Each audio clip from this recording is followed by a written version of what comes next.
করার জন্য নির্ধারিত একটা জায়গা ছিল, কিন্তু আমাদের জন্য মহান রব্বুল আলামিন যে কোনো জায়গায় আপনি যেখানেই সেজদা দিবেন সেখানেই একজন আপনার সেজদা কবুল করবেন। তিনি কে?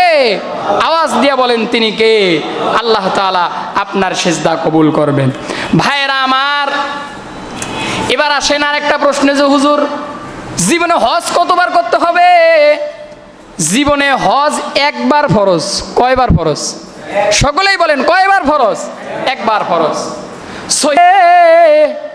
আর কাবা বাইতুল্লাহকে আল্লাহ তাআলা গোটা জগতের জন্য হুদাল্লিল আলামিন বানাইছেন। বলেন সুবহানাল্লাহ।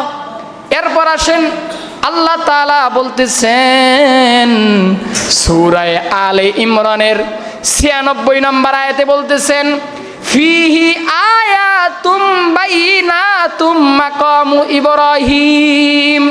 আল্লাহ তাআলা বলতেছেন ওই ঘরের মধ্যে আমি আল্লাহর কিছু নিদর্শন আছে। কি আছে?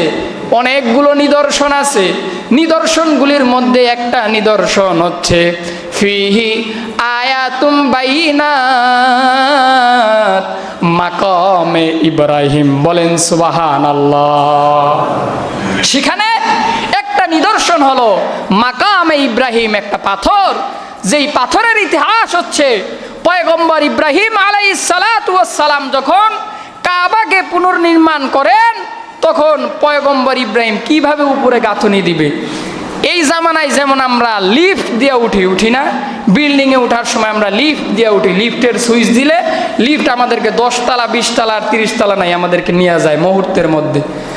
তো আল্লাহ তাআলা ওই মাকামে ইব্রাহিমে এমন নিদর্শন রাখছেন, পয়গম্বর ইব্রাহিম ওই পাথরের মধ্যে যখন দাঁড়াইতো যতটুকু উঠতে হতো আল্লাহ তাআলা ওই পাথরটাকে পয়গম্বর ইব্রাহিমের নির্দেশে ততটুকু উঠাইতেন। বলেন সুবহানাল্লাহ। এটা হলেন এই মাকামে ইব্রাহিমের নিদর্শন। আল্লাহ বলেন ফিহি আয়াতুম বাইনাতুম মাকামু ইব্রাহিম। আল্লাহ তাআলা 96 নম্বর আয়াতের লাস্টে বলেন ওমান দাখালাহু কানা আমিনা। যে বান্দা বান্দি আমার ঘরের মধ্যে প্রবেশ করবে ওই বান্দাগুলো নিরাপদ হয়ে যায়। বলেন সুবহানাল্লাহ। কারণ যারা বাইতুল্লাহ আল্লাহর ঘরের মধ্যে ঢুকে যায়, সেই বাউন্ডারির মধ্যে ঢুকে যায়, তখন তারা নিরাপদ হয়ে যায়। আর একবার বলেন না সুবহানাল্লাহ। ভাইরা আমার, এবার আসেন কোন বান্দার উপর হজ ফরজ। আল্লাহ রাব্বুল আলামিন কোরআনুল কারীমের 3 নম্বর সূরা আলে ইমরানের 97 নম্বর আয়াতে আল্লাহ তাআলা বলেন ওয়ালিল্লাহি হিজ্জুল বাইতি মান ইসতাতা আলাইহি সাবিলা ওয়ালিল্লাহি আলান নাস হিজ্জুল বাইতি মান ইসতাতা ইলাইহি সাবিলা। আল্লাহ রাব্বুল আলামিন বলেন যে সমস্ত মানুষের ভরণ পোষণ ছাড়া আমি আল্লাহর ঘর জিয়ারত করার সামর্থ্য আছে, যাওয়ার সামর্থ্য আছে, ওই বান্দা বান্দির জন্য হজ্জে বাইতুল্লাহর তাওয়াফ করা হলো ফরজ। বলেন সুবহানাল্লাহ। ফরজ। এবার আসেন, সেটা যে প্রথম ঘর, আল্লাহ যে বললেন ইন্না আউওয়ালা বাইতি উদিয়া লিন-নাস, আল্লাহ যে বললেন সেটা প্রথম ঘর। হাদিস শরীফের মধ্যে নাসাই শরীফের একটা হাদিসের কিতাব আছে, এই নাসাই শরীফের 690 নম্বর হাদিস। ইব্রাহিম রহমাতুল্লাহ আলাইহি বলেন আমি আমার বাবার কাছে কোরআন শিখতাম। ফিসিকা রাস্তার মধ্যে বসে আমি আমার বাবার কাছে কোরআন শিখতাম। আমি যখন কোরআনের মধ্যে কিন্তু কিছু সেজদার আয়াত আছে না নাই? ইব্রাহিম রহমাতুল্লাহ আলাইহি বলেন আমি যখন সেজদার আয়াত পাঠ করলাম আমার বাবার সঙ্গে সঙ্গে রাস্তার মধ্যে সেজদা দিছেন। বলেন না সুবহানাল্লাহ।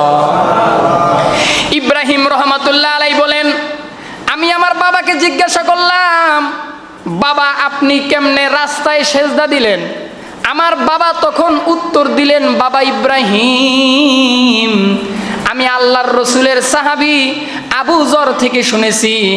আবু যর রাদিয়াল্লাহু তাআলা আনহু আল্লাহর রসুল থেকে শুনছেন আবু যর রাদিয়াল্লাহু তাআলা আনহু আল্লাহর রাসূলকে জিজ্ঞাসা করছেন, ইয়া রাসূলুল্লাহ, ইয়া হাবিবাল্লাহ, ওগো আল্লাহর নবী, পৃথিবীতে সর্বপ্রথম ঘর মসজিদ কোনটি? আল্লাহর রাসূল আবু যরকে উত্তর দিছেন, আবু যর, পৃথিবীতে পয়লা ঘর হলো আল মসজিদুল হারাম। সুবহানাল্লাহ। অর্থাৎ প্রথম ঘর হচ্ছে মসজিদুল হারাম। এবার আবু যর আল্লাহর রাসূলকে দ্বিতীয় প্রশ্ন করছেন, ইয়া রাসূলুল্লাহ, দ্বিতীয় ঘর কোনটি? আল্লাহর রাসূল বললেন, আর আরদুল মুকাদ্দাস, অর্থাৎ বাইতুল মুকাদ্দাস, ফিলিস্তিনে যেটা অবস্থিত। বলেন সুবহানাল্লাহ। আবু যর আল্লাহর রাসূলকে প্রশ্ন করছে, কাম বাইনাহুমা ইয়া রাসূলুল্লাহ, এই দুইটা ঘর বানানোর মাঝখানে কত ডিফারেন্স, কত বছরের? আল্লাহর রাসূল বললেন, আর বাউনা আমা, দুইটা ঘর বানানোর মধ্যে পার্থক্য হলো 40 বছরের। সুবহানাল্লাহ। অর্থাৎ 40 বছর বেশ কম হয়ে মসজিদুল হারাম আর বাইতুল মুকাদ্দাস নির্মাণ হয়েছে। বলেন না সুবহানাল্লাহ।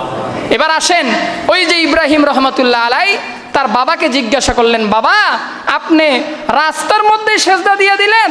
তখন তার বাবা এই হাদিসের দলিল দিয়া বলেন, এখানে আল্লাহ তাআলা গোটা পৃথিবীটাকে আল্লাহ তাআলা করার জন্য নির্ধারিত একটা জায়গা ছিল, কিন্তু আমাদের জন্য মহান রব্বুল আলামিন যে কোনো জায়গায় আপনি যেখানেই সেজদা দিবেন সেখানেই একজন আপনার সেজদা কবুল করবেন। তিনি কে?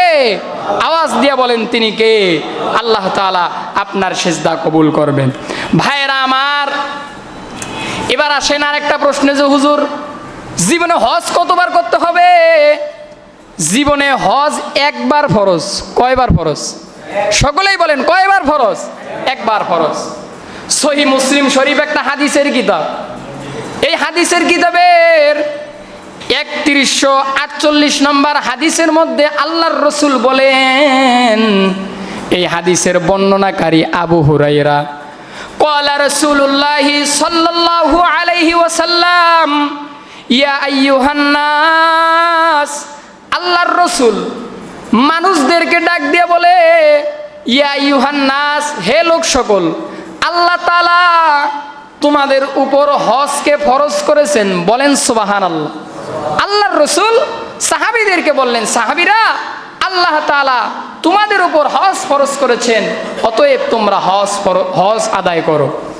এবার একটা সাহাবী সঙ্গে সঙ্গে প্রশ্ন করলেন, ইয়া রাসূলুল্লাহ, হজ যে ফরজ করেছে এটা কি প্রত্যেক বছর আমাদেরকে পালন করতে হবে? আল্লাহর রাসূল চুপ থাকলেন। দ্বিতীয়বার সাহাবী আবার বললেন একই প্রশ্ন, আল্লাহর রাসূল চুপ থাকলেন। তৃতীয়বার সাহাবী আবার প্রশ্ন করলেন, ইয়া রাসূলুল্লাহ, এই হজ কি প্রত্যেক বছর ফরজ? আল্লাহর রাসূল তৃতীয়বার চুপ থাকার পর চতুর্থবার বললেন যে না, প্রত্যেকবার ফরজ না। আল্লাহর রাসূল সাহাবীকে তখন বললেন, সাহাবী, তুমি যে প্রশ্ন করলা প্রত্যেক বছর ফরজ কিনা, আমি রাসূল যদি তখন বলতাম যে প্রত্যেক বছর ফরজ, তাহলে আল্লাহ তাআলা তোমাদের উপর এই হজ্জে বাইতুল্লাহকে প্রত্যেক বছর ফরজ করতেন, যেটা তোমাদের সামর্থ্য থাকতো না, তোমাদের জন্য কষ্ট হয়ে যেত। অতএব মহান রব্বুল আলামিন তোমাদের উপর জীবনে একবার বাইতুল্লাহর হজকে ফরজ করেছে। সুবহানাল্লাহ। যে জীবনে একবার ফরজ। এবার আরেকটা হাদিস শুনেন, ইবনে মাজাহ শরীফের 2883 নম্বর হাদিস। এই হাদিসের বর্ণনাকারী আল আকরা ইবনে হাসিব রাদিয়াল্লাহু তাআলা আনহু, তিনি বলেন, আমি একদিন আল্লাহর রাসূলকে জিজ্ঞাসা করলাম, ইয়া রাসূলুল্লাহ, আমাদের উপর কি জীবনে একবার হজ ফরজ? আল্লাহর রাসূল বললেন, নাম, হ্যাঁ, তোমাদের উপর জীবনে একবার হজ ফরজ। তখন সাহাবী আল আকরা ইবনে হাসিব জিজ্ঞাসা করলেন, কেউ যদি এরপরেও হজ করে তাহলে সেটা কি হবে? আল্লাহর রাসূল সাল্লাল্লাহু আলাইহি ওয়াসাল্লাম বললেন, কেউ যদি ফরজ হজ আদায় করার পর হজ আদায় করে, সেই হজটা আল্লাহ তাআলা নফল হজ হিসাবে কবুল করবেন। বলেন সুবহানাল্লাহ। ভাইয়েরা আমার, এবার হজ সম্পর্কে আরেকটা বিষয় বুঝেন। যে কারো উপর যদি হজ ফরজ হয়ে যায়, দেরি না করে তাড়াতাড়ি হজটা করা দরকার। কথা বলেন ঠিক কিনা? মনে করেন কারো উপর হজ ফরজ হয়ে গিয়েছে, তাহলে আর দেরি করা যাবে না, তাড়াতাড়ি হজ করতে হবে। ইবনে মাজাহ শরীফের 2883 নম্বর হাদিসের বর্ণনা। এই হাদিসের বর্ণনাকারী আল্লাহর রাসূলের সাহাবী আব্দুল্লাহ ইবনে আব্বাস রাদিয়াল্লাহু তাআলা আনহু। এই আব্দুল্লাহ ইবনে আব্বাস আল্লাহর রাসূল সাল্লাল্লাহু আলাইহি ওয়াসাল্লাম বলেছেন, কোন ব্যক্তির উপর যদি বাইতুল্লাহর হজ ফরজ হয়, সে যেন আর দেরি না করে, সে যেন তাড়াতাড়ি হজটা পালন করে নেয়। কারণ সে যদি তাড়াতাড়ি হজটা আদায় না করে, তাহলে তার 3টা বিপদ হতে পারে। কয়টা বিপদ? তার 3টা সমস্যা হতে পারে। কয়টা সমস্যা? সকলেই বলেন। 3টা সমস্যা। আল্লাহর রাসূল বলেন, 1 নম্বর সমস্যা, সে যে কোনো সময় অসুস্থ হয়ে যেতে পারে। কি হতে পারে? অসুস্থ হয়ে যেতে পারে। কারণ আপনি যদি অসুস্থ হয়ে যান, তখন কিন্তু আর আপনার উপর হজ ফরজ না। কারণ হজ এটা এমন একটা ইবাদত, এটা শারীরিক আবার অর্থনৈতিক। আপনার টাকাও থাকতে হবে, আপনাকে সুস্থও থাকতে হবে। এখন আপনার টাকাও আছে, আপনি সুস্থ আছেন, আপনি মনে করলেন যে হজ এখন করবো না, পরে করবো। আপনি তো পরে অসুস্থ হয়ে যেতে পারেন। পারেন কি না? অসুস্থ হতে পারেন না? অসুস্থ হতে পারেন। যেহেতু এখন সুস্থ আছেন, যদি আপনার উপর হজ ফরজ হয়ে যায়, সামর্থ্য থাকে, তাহলে আল্লাহর রাসূল ইবনে মাজার 2883 নম্বর হাদিসে বলছেন, উম্মতেরা তাড়াতাড়ি হজ করে ফেলো, কারণ তোমরা অসুস্থ হয়ে যেতে পারো। 2 নম্বর সমস্যা, আল্লাহর রাসূল বলেন, হজ যদি ফরজ হয়ে যায়, তাড়াতাড়ি যদি হজ আদায় না করে, 2 নম্বর সমস্যা হচ্ছে প্রয়োজনীয় জিনিসগুলো হারিয়ে যেতে পারে। কি হতে পারে? হারিয়ে যেতে পারে প্রয়োজনীয় জিনিসগুলো। মনে করেন আপনি হজের জন্য টাকা পয়সা রেডি করে রাখছেন, এবছর আপনার উপর হজ ফরজ হয়েছে। এখন আপনি চিন্তা করলেন এবছর যাবো না, পরের বছরও যাবো না। এমনি চিন্তা করতে করতে টাকাও আপনার আছে, টাকাটা এক সময় ডাকাতি হয়ে গেল, চুরি হয়ে গেল। হতে পারে কি না? পারে কি না? ডাকাতি হতে পারে না, চুরি হতে পারে না। এজন্য আল্লাহর রাসূল বলেন যে হজ ফরজ হওয়ার পর যদি হজ আদায় না করে, 2 নম্বর সমস্যা, প্রয়োজনীয় টাকা, প্রয়োজনীয় জিনিসগুলো যে কোনো সময় হারিয়ে যেতে পারে। 3 নম্বর, আল্লাহর রাসূল বলেন, কেউ যদি হজ ফরজ হওয়ার পর হজ আদায় না করে, তাহলে তার সামনে 3 নম্বর যেই সমস্যাটা, 3 নম্বর হচ্ছে যে কোনো সময় তার বিভিন্ন হাজত আসতে পারে। বিভিন্ন হাজত, বিভিন্ন সমস্যা হতে পারে। যেমন করোনার আগে অনেকেই নিয়ত করেছে, ওই সময় তো হজের প্যাকেজও কম ছিল, ঠিক না? এখন তো অনেক হয়ে গেছে। করোনার সময় কিন্তু অনেকেই নিয়ত করছে যে এই বছর হজে যাবো, কিন্তু হাজার চেষ্টা করে কি হজে যেতে পারছে? পারে নাই। সেটা দেশের একটা সমস্যা ছিল। তাহলে দেখেন, আগামীতে যে এরকম কোনো সমস্যা আসবে না, এটার কোনো গ্যারান্টি আছে?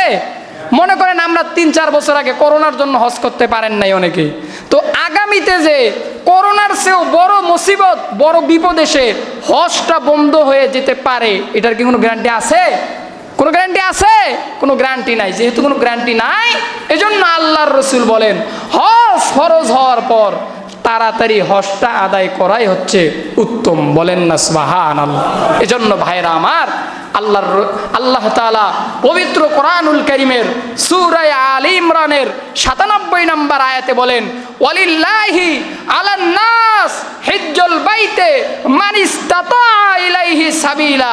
আল্লাহ তাআলা বলেন, যে সমস্ত মানুষের ভরণ পোষণ বাদ দিয়ে আমি আল্লাহর ঘর জিয়ারত করার সামর্থ্য আছে, আসা যাওয়ার সামর্থ্য আছে, টাকা পয়সা আছে, সে বান্দারা তোমাদের উপর আমি আল্লাহ হজকে ফরজ করেছি। বলেন না সুবহানাল্লাহ। আল্লাহ তাআলা 97 নম্বর আয়াতের লাস্টে বলেন, ওমান কাফারা ফাইন্নাল্লাহা গানিয়ুন আনিল আলামিন।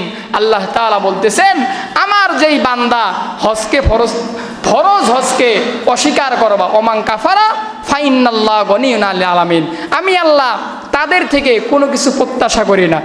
এই আয়াতের ব্যাখ্যায় মুফাসসিরিনে কেরাম, মুহাদ্দিসিনে কেরাম একটা হাদিস এনেছেন, কেউ যদি ফরজ হজকে অস্বীকার করে, হজ্জে বাইতুল্লাহকে অস্বীকার করে, তাহলে সেই বান্দাটা মৃত্যুর সময় ইহুদি আর খ্রিস্টান হয়ে মারা যাক, সেটা আল্লাহর রসুল খেয়াল করবেন না, বলেন না নাউজুবিল্লাহ।